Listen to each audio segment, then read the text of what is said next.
যশোরের একটি প্লাস্টিক কারখানায় অগ্নিকাণ্ডের ঘটনা ঘটেছে। মঙ্গলবার সকাল 10:30টার দিকে শহরের বাহাদুরপুর মেহগুনিতলায় আব্দুস সালাম নামে এক ব্যক্তির প্লাস্টিক কারখানায় এই অগ্নিকাণ্ডের ঘটনা ঘটে।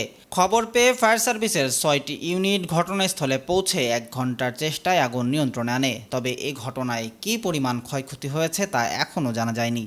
ফায়ার সার্ভিস ও স্থানীয় সূত্রে জানা যায়, ঈদের ছুটি থাকার কারণে কারখানাটি বন্ধ ছিল। হঠাৎ করে সকালের দিকে সেখানে আগুনের কুণ্ডলী দেখতে পায় স্থানীয়রা। পরে ফায়ার সার্ভিসকে জানালে 6টি ইউনিট ঘটনাস্থলে পৌঁছে প্রায় 1 ঘন্টার চেষ্টায় আগুন নিয়ন্ত্রণে আনে। তবে এই ঘটনায় কেউ হতাহত না হলেও এলাকাবাসীর মধ্যে আতঙ্কের সৃষ্টি হয়।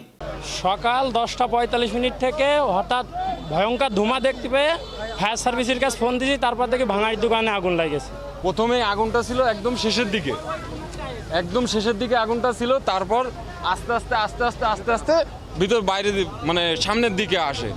অন্তত এই আবাসিকের ভিতরে এই ধরনের কারখানা বা গোডাউন থাকতে দেওয়া উচিত না, এটা আমরা মনে করি। এটা হলেই মাঝে মাঝে এরকম আগুন ধরবেই, এটা মাঝে মাঝে তো আমরা দেখি।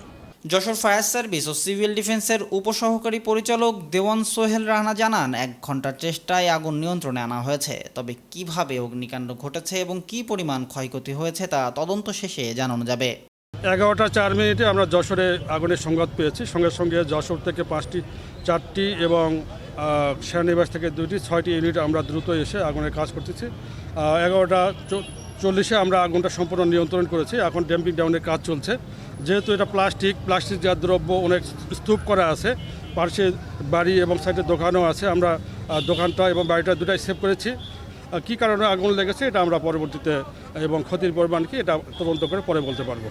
এদিকে অগ্নিকাণ্ডের ঘটনায় যশোর মাগুরা মহাসড়কের 2 পাশে 5 কিলোমিটার দীর্ঘ যানজটের সৃষ্টি হয়।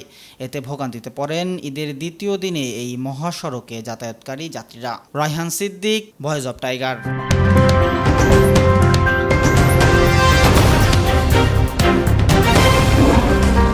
Voice of Tiger.